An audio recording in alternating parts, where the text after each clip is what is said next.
Овде нема воздржани. Има само за и против. Се отвараат деликатни прашања, а се бараат конкретни одговори. Кворум, политички магазин на радио Слободна Македонија.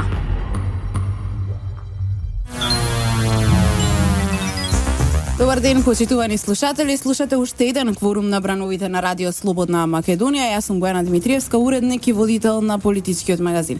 И не би сакала многу да должам, бидејќи имам соговорник со кој верувам дека ќе отвориме голем број на прашања и ќе дадем одговор на голем дел на прашањата и ќе разрешиме многу дилеми. Станува збор за мојот колега новинарот Цветин Чилиманов. Добар ден и добре дојдовте. Добар ден, благодарам за поканата.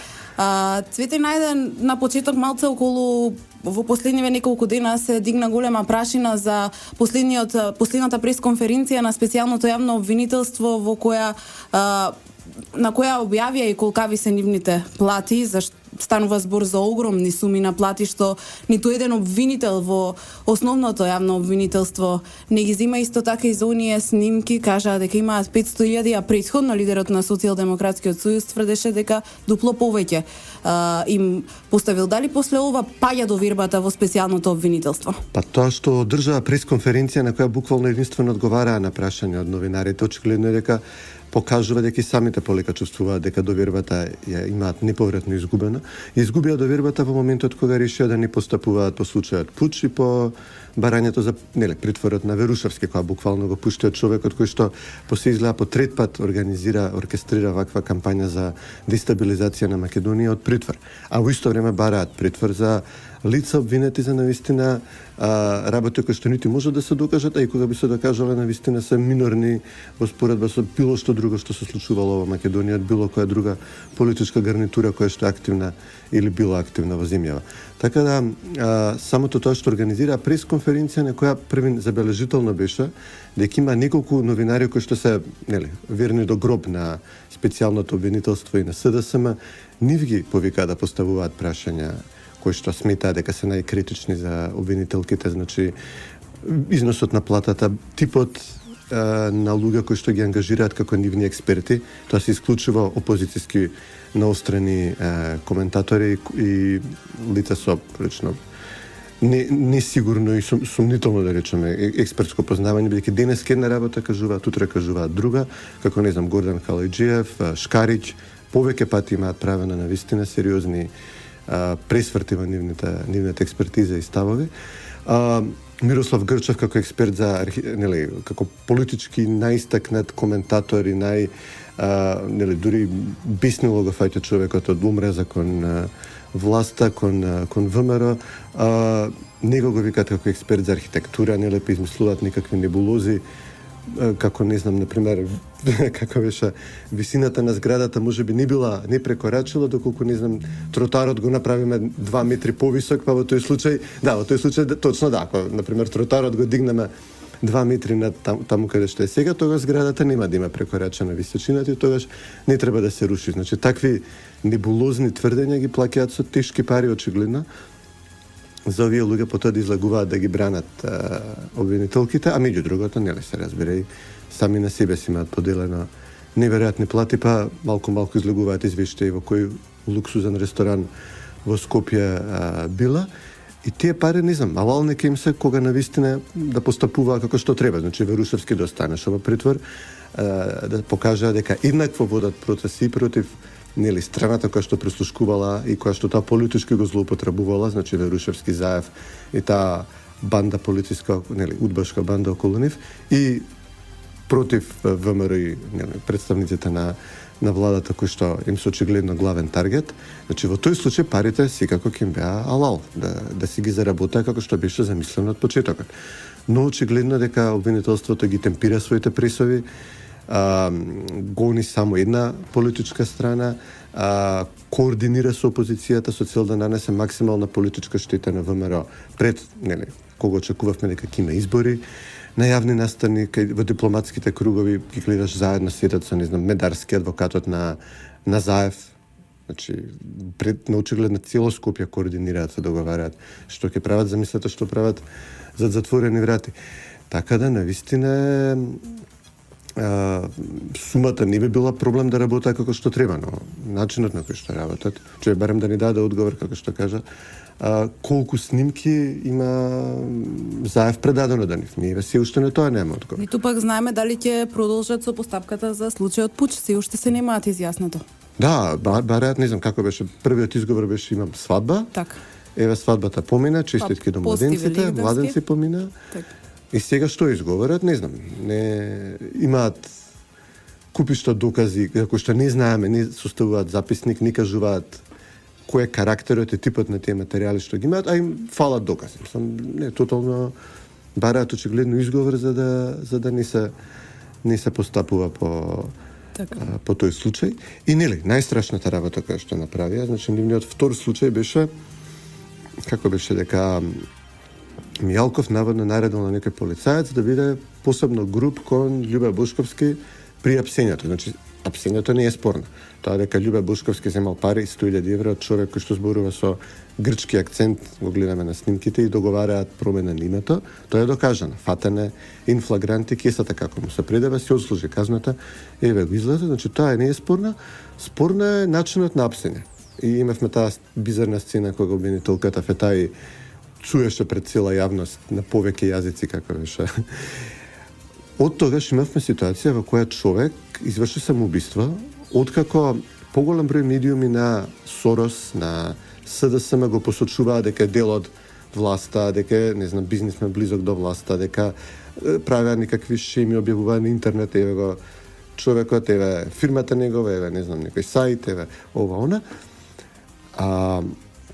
Човекот извршува самоубиство, дознаваме потоа дека бил предмет на обработка од страна на специјалното јавно обвинителство. Катица тоа го негира, вели не, тој сам дојде кај нас да биде сведок, и набрзо потоа добиваме информација од судот дека специјалното јавно обвинителство побарало претрес кај него дома. И наводно, најверојатно барало од таа драма што исто така ја правеа во Централен регистар била да се добијат документи наводно исто за негова компанија. И сега чудно е како кај сведок се врши претрес. Значи, специјалното обвинителство треба да објасни колку пати побарало претрес, во колку часот било, дали тоа било малтретирање во 3 саат сабајле или било во нормално работно време кога, не знам, детето не е дома или нешто така. И дали барала докази за неговата компанија. И сега сакаат гонат човек затоа што наводно наредил апсењето да биде на Љубе Бушковски да би апсолутно оправдано, нели, да биде по-грубо него што би можело да се изведе, кога им треба поводи причина наши полицајци да се однесуваат така. А од друга страна, нивен обвинет човек извршува самоубиство и лажат. Очигледно лажат пред целата јавност дека наводно бил сведок, не, ние со него добро соработувавме, не, тој самиот дојде кај нас, а наредила претрес. Во такви небулози се фатени, што навистина не успеваат да се ги покријат грешките и глупостите кои што ги прават. Тоа зашто други обвинуваат, самите го извршиат 10-кратно на пострашен начин. Полициска бруталност, малтретирање луѓе и очигледно, нели, барање луѓе лажно да сведочат или кога веќе нели имаат сведок експерт, тоа да биде човек одобрен од СДСМ, уште наивни се прават, ама ние не знаевме дека Мирослав Грчев не правил вештачење, ние не знаевме кој е тој човек, ние не знаевме кој се потпишал, кода се од Марс паднати.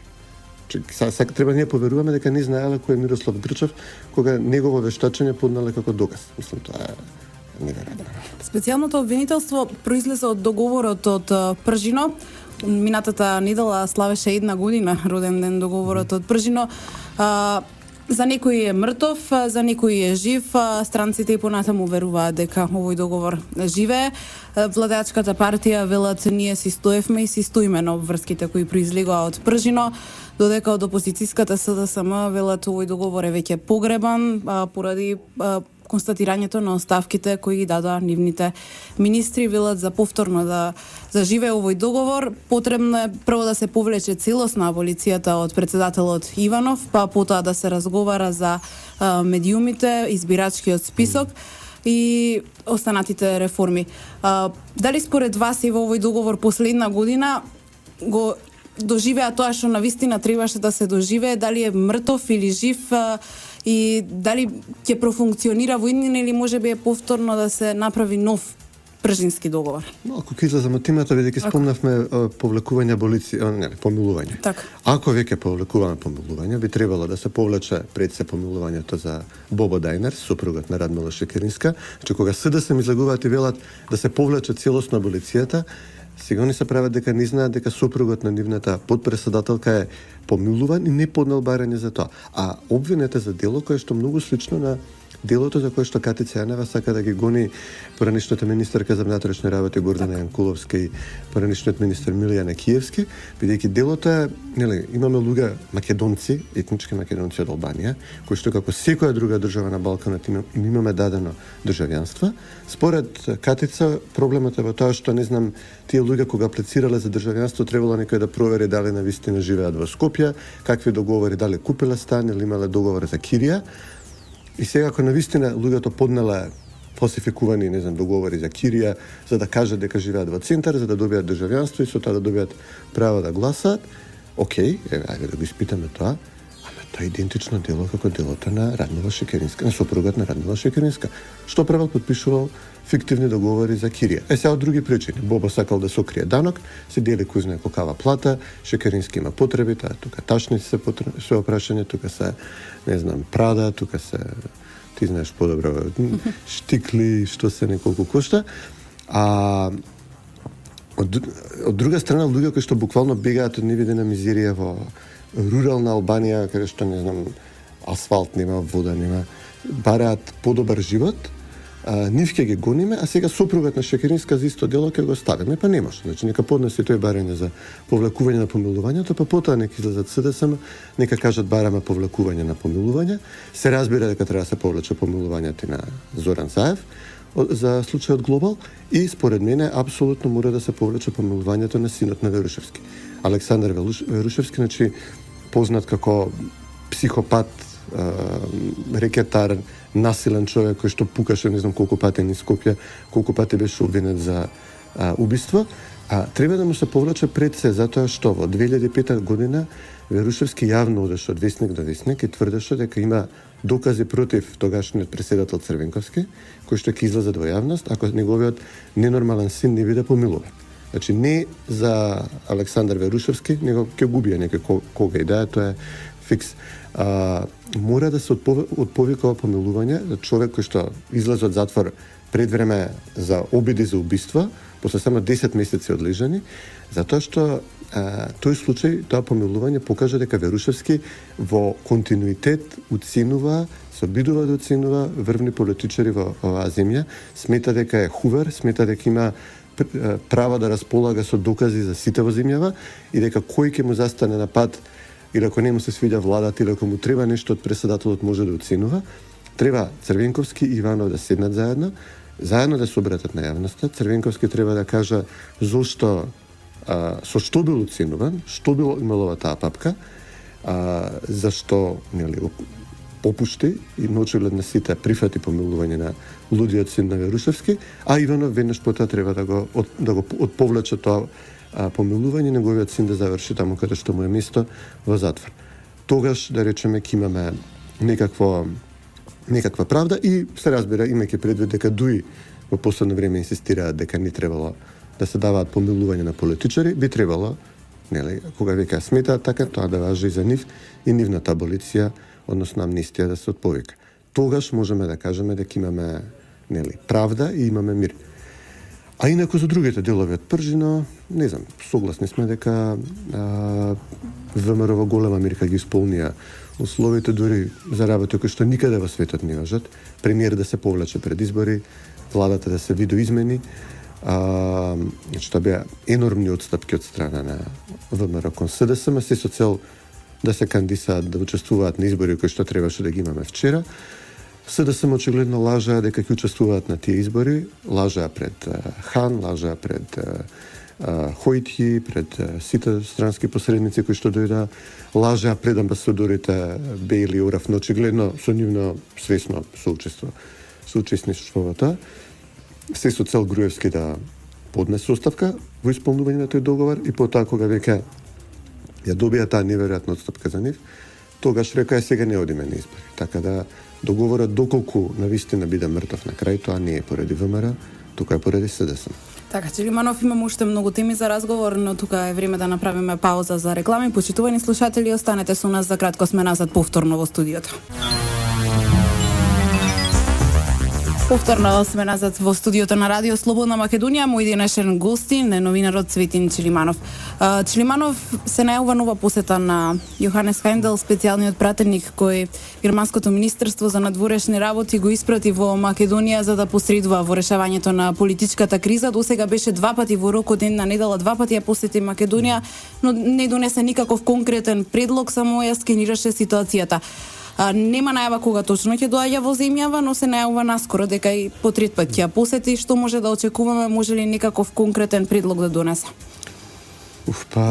Навистина не знам што може да направат во овој момент. Се работи за политичар кој што е го знае Балканот, од германското МНР, именуван од социјалдемократското крило, значи се разбира, канцеларката на Германија од конзервативната партија ЦДУ, но министерот за надворешни работи Штајнмајер е од социјалдемократската партија. До сега најстакнатиот пратеник кој што ни го праќа тука Михаел Рот од Германија, како нели од МНР, како позиција нека државен секретар од парламентот именуван во МНР-то, исто така е социјалдемократите, тоа доста радикален во своите ставови, значи навистина силен поддржувач на социјалдемократските идеи. Тоа се види и според настаните и коментарите што ги даваше кога беше во Скопје. Хајндел исто така е од тоа крило, но не е до толку, да речеме, истакнат или идеолошки партиски обоен човек, но навистина мора да се свати дека е некој вид нели на поблизок ќе биде секако своите погледи до СДСМ, но неговото доаѓање од друга страна сепак е некаков начин не знам, колку и да е приклонет кон таа опција, не може да биде толку приклонет како амбасадата на Германија во Скопје, која што, не знам, сопругата на Ордановски е политички советник, финансира дружинија како, не знам, како цивилна Џавер Дерала, значи која што дури на комично ниво, дури на гротескно ниво ги поддржува СДСМ во своите ставови. Во последно време може да се забележи дека откако нели изборите беа откажани, се реформираше политичка влада со новиот премиер, дека и германската амбасада до некаде има добила неколку заушки, ама генерално добро е да има некој таков човек плюс од Германија упатен тука, иако се уште не е навистина одраз на реална политичка моќ на партиите во Европа. Ние сме дефинитивно влезени во ситуација во која еден дел од Европа ги поддржува СДСМ во креирањето криза. Значи, Радмила Шекеринска беше подпредседател на Социјалистичката интернационала под Јорго Папандреу, има екстензивни контакти во Европа, во сестринските партии максимално ги користат преку европратеници, преку комесари, преку пратеници од братски пријателски партии на функција, кои што не ги представуваат дека зборуваат во име на цела Германија, во име на цела, не знам, Холандија, кога доаѓаат тука. Ховид го прават дека зборува во име на Британија и така натаму. Не знам Ван Хојтовиќ чие име зборува негови на неговите 20 мачки. Од друга страна, реалноста во Европа политичка е таква да звездата на социјалдемократските партии дефинитивно заоѓа. Не е тоа некој добар процес, бидејќи се заменува со националистички, популистички движења, но сите овие држави, сите овие традиционални поддржувачи на СДСМ што ги имаме видено изминативе 10 години, трпат навистина сериозен притисок дома, губат избори во Сирија, ретко се на власт, кога се на власт тоа е најчесто како дел од широка коалиција. Единствено во Италија може да се каже дека се на некој начин стабилно на власт и таму е вчера видовме дека и таму контролата им попушта. Така да СДСМ се преценува играјќи на картата на овие пратеници. Сега ќе дојде германскиот пратеник, сега ќе дојде Нуланд ќе ви дотера памет, сега ќе дојде, не знам, Коендес, сега ќе дојде Михаел Рот. Ќе видите вие која ќе ве срушат американците, германците, еврокомесарите од власт. Големи делови од Европа веќе се или тврдо конзервативно крило е на власт, со кое што ВМРО има нека одлична соработка, или таа централно конзервативно крило е на власт, со кое што ВМРО номинално таму припаѓа.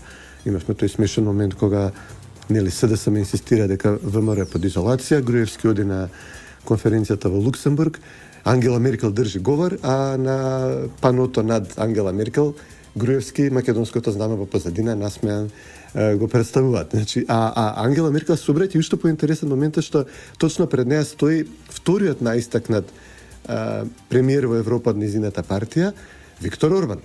Значи, ние имаме сериозен процес на веќе не се сметаат веќе урбанистичките движења во Европа за радикална нека десница, туку веќе ги имаме буквално во процес на превземање на тоа што е најголемото централно конзервативно движење во Европа, во Полска, Британија, ќе видиме како ќе гласаат. Така да, дефинитивно картите се редат поинаку во Европа, а СДСМ феноменален тајминг имаат. Значи, почнаа во кампања на уривање на ВМРО, токму користејќи ја пред се својата надворешна подршка, токму во моментот кога таа подршка се рони, се троши од ден во ден, кога, не знам, нивните сестрински партии, како во Грција, веќе не постојат, значи, или се радикализираат во крајна левичарски води кои што не може да победат избори, како во Британија, еве Сириза во Грција, во Португалија, во Шпанија. Така да, навистина СДСМ почна еден процес во кој што вика, знаат дека народот не е со нив, имаат подршка од една група новинари во Македонија, окей, имаат подршка од амбасадорите во Македонија, окей, имаат подршка од неколку држави кои што се во Европа, нели, премиер е социјалдемократ како во Италија и така натаму, но навистина имаат загризано многу повеќе него што може да проџвакат, така да ни Хајндел, ни дури САД каде што добиваат исклучително многу подршка финансиска за формирање невладени организации, медиуми и така натаму, и во САД е работата крајно непредвидлива, што ќе се случува во ноември. Така да дефинитивно имаат нафатано на процес во кој што времето работи против нив. Што е со протестите, даваат ли ефект? Уште еден процес во кој што времето работи против нив, а тоа е, еве денеска гледаме, најавуваат, не знам, никаков посебно масовен протест во кој што, не знам, ова медиумска куќа повеќе пати беше изложена на напади при такви протести. Не знам што може да направат, но нели јасно е дека тоа е одраз пред се на тоа што сега сме, не знам, 6 јуни, распус почнува за 4 дена, годишни одмори почнуваат, што ќе прават понатаму? Значи, минатата година кога Заев најавуваше 4000 демонстранти пред влада, или 20.000, не се сеќавам, постојано, имаше од 50 до 200 луѓе преку сила во шаторите исто тука. Ние бевме сведоци тука. Да, можете да ги преброите. Не беа 4000 луѓе, нели? Не. Така да, навистина јасно име дека, не знам, мислам дека може би да ги прикинат протестите денеска, но да најават дека ќе прават некакви бизарни работи од кои што на сите им се смачува помалку, како, не знам, боењето сега на споменикот на Александар, не знам, напаѓаат веќе лично луѓе што не им се допаѓаат, мират пред канцеларии каде што работат, ги малтретираат. Така да, некакви такви работи очекувам дека ќе прават, но не верувам, сигурно нема да имаат капацитет цело лето да протестираат, дури со ова намалено темпо што го гледаме сега. Да видиме дали специјалното обвинителство ќе ми излезе во пресред со некакви наместени, нели, морничеви детали кои што ќе ги соопшти Фатиме Фетај, ќе ги чита во некој драматичен глас, не баритон, како се като дебелиот женски глас, тенор. Тенор, така, тенор. Не, во сите јазици на народите и народностите на Македонија, во обид диспровоцира некакви протести, како што минатата година пресконференцијата за смртта на Мартин Нишковски предизвика насилни протести во кои што можеше, што многу такви деца да настрадаат, да не беше полицијата така воздржана, во кој што, не знам, Заев повикуваше, даваше лажни информации дека полицијата се предава, ги предава штитовите, буквално нели отстапува, отвара простор да се влезе во влада. Тоа Заев го велеше на протести кои што навистина беа насилни, со мавање камења по полиција и шипки. Значи, некоја таква работа дефинитивно ќе се обидат да направат со нивните хулигани, но има една работа која што од три страни има три различни групи во протестите. Една група е насилни хулигани, дали идеолошки обоени од тие левица, тие будалите, дали се платени хулигани, наркомани, навивачи, некакви уличари што ги собираат околу паркинзи општина Центар. Втора група понекогаш што ангажираат се, нели, како да речеме, беса, некои демонстранти, не знам, албанци, турци, па знамења врзуваат и така натаму. И трета крило е, да речеме, така по-умерени, по-нормални луѓе, што се поддржувачи на СДСМ, но нема да излезат во случај кога протестира насилнава група. Значи, првите 2 дена на насилни протести после 12 април апсолутно немаш учество на овие нормалниот центарскиот свет, да речеме, кој што СДСМ толку се фали сака да ги има.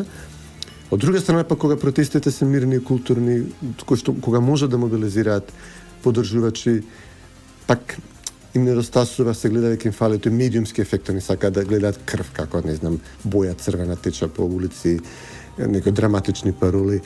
А од трета страна, нели, кога се вклучува етничката компонента, мора да шкртаат, ке напишат графити или рида, па не знам ги шкртаат, демек не пишувало или рида, пишувало лири, слобода, или не знам, такви глупости прават. Така да тие 3 елементи меѓу себе се во конфликт. И СДСМ, јас мислам дека се уште не се решени што да прават. Имавме ситуации кога и Заев беше исвиркуван на протести, што јасно кажува дека немаат, не е тоа воопшто кохезивно движење. Кога ќе излезат беса, не можеш да очекуваш Стојанче дека ќе ти излезе. Имавме ситуации кога, не знам, Стојанче Божем стоеше пред, кажи го, не знам, спомениците да не се напаѓаат. Не знам сега Ѓубе Бушковски како ќе се постави во овој момент, дали него сакаат да го извлечкаат на некои протести. Ами тоа повторно не е, тој па посебно не е кохезивен фактор во ваква ситуација. Така да, знаете, ја мислам дека нив ги држи заедно единствено мразата кон Груевски и кон ВМРО. Дури доколку некои се согласат на избори, нема шанси да се состават од овие 4 движења, еден избирачки список да има опозицијата. Да.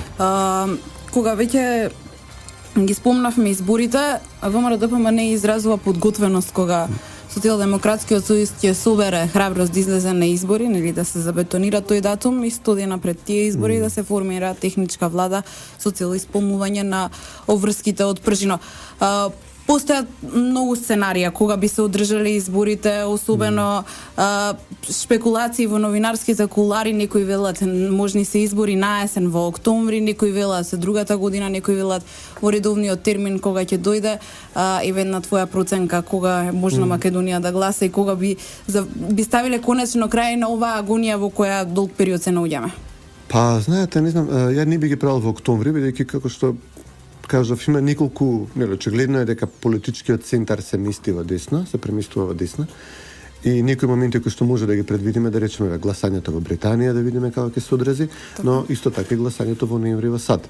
Така да јас не би правил избори во момент кога, не знам, си уште СДСМ може да смита на поддршката на Стеј департментот, колку што може, нели, Стеј департментот да посвети внимание на мала држава на Балканот.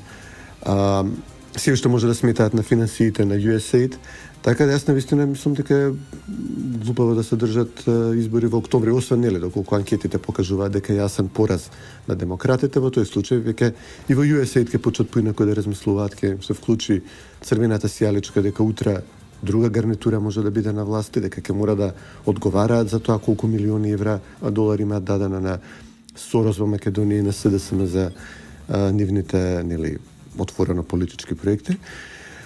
Од друга страна, нели, бргу после ноември може да се држат избори, односно, нели, втората половина на ноември, имајќи предвид дека јасно е дека и ВМРО сакаат да се одржат избори, сакаат долго време да се одржат избори, бидејќи имаме ситуација во која што ние сме делумно вратени во предпржинската ситуација, но не целосно, бидејќи Груевски не се врати на функцијата премиер, а тоа е веќе враќање на првичната состојба со вистински политичка влада. Емил Димитриев не беше носител на листа, беше Никола Груевски. Така да, нели, најавен, јасно е дека, нели, СДСМ нема да смее да ги бойкотира изборите на пролет, локалните избори на пролет, бидејќи Заев во тој случај ќе го изгуби својот бастион на подкупи, политички непотизам што го има во Струмица, дури СДСМ да реши да бойкотира Цицва Куманова дефинитивно ќе оде на избори, Андре Жарновски дефинитивно ќе оде на избори, така да може да се случи тој лом СДСМ што ги имаше 2013 година кога Заев и Стефче Акимовски кога се одвои. Стефче се одвои, но Заев исто однатре работеше, да. Така. Заев го рушеше бојкотот однатре. Сега јасно е дека нели Заев сигурно ќе сака да учествува на тие избори, можеби некој друг ќе го руши сега, не знам, ќе формира бојкот однатре, така да СДСМ до февруари, март како кохезивна партија многу тешко ќе се одржи. Дали е добро да имаме парламентарни избори со локални, не знам, да видиме што ќе се случува со СДСМ навистина до тогаш. Тука правиме уште една пауза. Колегите ме информираат од техника дека мора да направиме пауза за реклами. За кратко се враќаме во студиото, привршуваме со денешниот разговор. Почитувани, останете со нас. Повторно сме назад во студиото на Радио Слободна Македонија. Го слушате политичкиот магазин Кворум. Мој денешен гостин е новинарот Цветин Чилиманов. Чилиманов долг период беше известувач од Вашингтон за Македонската информативна агенција. Што може да очекуваме од наследникот на Обама во однос на Македонија? Па, нели, така да речеме двајца кандидати дека се игра, така. Хилари Клинтон и Доналд Трамп. Трамп дефинитивно се нема профилирано надворешно политички, мислам, нели, кажува огромен број неверојатни работи, но не се знае, да речеме, кој ќе биде подпредседателски кандидат од кој што може да се очекува да се интересира, нели, за надворешна политика. Не верувам дека Трамп би се мишал во такви работи. Не се знае се уште кој би бил државен секретар, нели, Нјут Гингрич се спомнува во првата улога, еден го спознае Боб Коркер евентуално во втората. Може да се очекува дека тоа ќе бидат солидни, цврсти, конзервативни политичари, иако со своји екстравагантности и ексцентричности, но дефинитивно нема да биде оваа гарнитура која што сега е на власт во САД, која што навистина гледаме дека ги ги подчини тие што се инструменти на мека моќ, кои што се велат медиумски програми, финанси за невладени организации, тотално ги подчини на тоа што е крајна радикално левичарска агенда на Демократската партија, поддржува, да речеме, проекти, движења низ Европа, партии, невладени организации, кои што апсолутно одговараат на нивните погледи кон светот, од ЛГБТ правата до, да речеме, овие пароли што ги слушаме, нема правда, нема мир, кои што се буквално препишани од Фергусон, од расните немири, значи буквално бараат и во САД и низ светот етнички, верски, тензични ситуации во кои што улетуваат, се мишаат, сакаат да направат драма, сакаат да направат криза. Тоа има логика внатрешна политичка во САД, бидејќи таму има две партии. При тоа Демократската партија, левата партија ги добива гласовите на малцинствата. И на хиспаноамериканците и пред се на афроамериканците. Ако ти направиш бунт, некој лом во Балтимор или во Сент Луис или во Филаделфија пред избори, тоа ги мобилизира твоите гласачи, а ги представува, не знам, белците како расисти, како потенцијално прави некаков лом во републиканското гласачко тело кој што е бел. Кога го пресликува тоа во Македонија, има еден неверојатно смешен ефект во кој што, нели, СДСМ ги копира тие методи. Се поставува дека тие се поблиски до малцинствата, врзуваат македонско, албанско знаме, името ќе го смениме, ќе свиткаме кичма, ќе бидеме попустливи, фрлаат со боја по споменици, не знам, од нели егејската епопеја, нели протерувањето на македонците од Беломоријето до, не знам, споменици и на Асном, и на ВМРО, и на Александар, и на се. Значи, ги нервираат тие што им се потенцијално гласачко тело македонци кои што имаат национално чувство, кои што се огромно множество во земјава, потенцијално ги добиваат, да речеме, гласачите од малцинствата, иако, не знам зашто било кој би гласал за вакво движење, но, за разлика од Америка, немаме 4 партии, големи, немаме 2. Така да тие гласови на кои што СДСМ потенцијално ги добива, сепак одат во ДУИ и во ДП, не одат во СДСМ. Така да СДСМ копира една тактика превземена од Америка, изнервира го мнозинството, добива ги гласовите на малцинствата, ќе победиш на избори, која што успева добро во двопартиски систем, но во 4-партиски систем во кој што малцинствата се гласат за партија, катастрофа. Така да тоа е еден од најкомичните елементи. Доколку Хилари Клинтон победи, може да очекуваме дека САД ќе продолжат да ги финансираат СДСМ со по неколку милиони долари годишно за не знам, медиумски проекти, за овие неуспешни пропаднати кои беа ги смешни вести што ги пуштаат по Телма телевизија, за кои беа ги смешни луѓе на Твитер што пишуваат никакви досетки. Значи тоа отприлика до 5 милиони долари се трошат од разни проекти од САД годишно за вакви проекти кои што до сега единствениот ефект е, нели, рейтингот на СДСМ е тој, не се мрдна, единствениот ефект е што почнавме да ги воспримаме и амбасадорот Бейли и САД во целина како луѓе кои што си имаат одбрано нели, партнер во Македонија, не сакаат да соработуваат со најголемата партија во земјата, единствено ги интересира СДСМ и нели, та најрадикалното крило во СДСМ и чатпат нели албанските партии, иако и на нив ќе им пуштат некоја снимка, секс снимка. Така да навистина почнавме да ја доживуваме американската амбасада како дувло на опозицијата, како нели главен штаб на опозицијата во Македонија, што е трагедија за сите нас, нели, и за Македонија и за САД, мислам, колку што има гајле на нив, ама навистина е подривање на ефектот, на влијанието, на поддршката на која што САД може да сметаат во Македонија и тотално беше непотребно. Ајде на твоја проценка, Хилари Клинтон или Доналд Трамп, кој ќе победи? О, мајко моја, страшно. Страшно? Страх ме фаќа. Не, тотално е, мислам, тотално неспособен кандидат и тотално морално неподобна кандидатка. Како беше она, змија или магара ситуација, навистина. Не знам за кого би навела, кој ќе победи, исто така е непредвидливо. Хилари е тотално неспособен, дрвен кандидат кој што не успева, еден од најмаргиналните сенатори кои што дури не е ни член на незината партија, како некој надвор сега да влезе во ВМРО и како не знам, Никола Димитров, ама стварно да победи. Значи, навистина да успее да му направи предизвик на лидерот. Тој се случува на Хилари Клинтон, да толку не успева сопствената партија да победи од надворешен против кандидат. А Трамп е, не знам, може, тоа е од подпалување на нетрпеливост, од менување ставови, нели, како беше скоро еден коментатор во САД рече, јас ќе гласам за Хилари, а конзервативецот човекот долго педигре вика, знаете што има едно копче таму, еден куфер во овалната канцеларија, кај да ќе го најде, џабе ќе му го криете, ја ќе гласам за Хилари, што е сигурно. Така, навистина имаат, барем од тоа што можеме да прочитаме по медиумите и по социјалните мрежи, навистина се забавуваат со председателските избори. Ние спаднавме сериозна држава за нив. Дефинитивно се согласувам. Сулейманов, тука треба да се одјавиме. Ти благодарам за гостувањето и ти благодарам за денешната анализа. Фала за поканата. Вам, почитувани слушатели, ви благодарам на вниманието. Останете со програмата на Радио Слободна Македонија, следуваат пладневните вести. Овде нема воздржани. Има само за и против. Се отвараат деликатни прашања, а се бараат конкретни одговори. Кворум, политички магазин на Радио Слободна Македонија.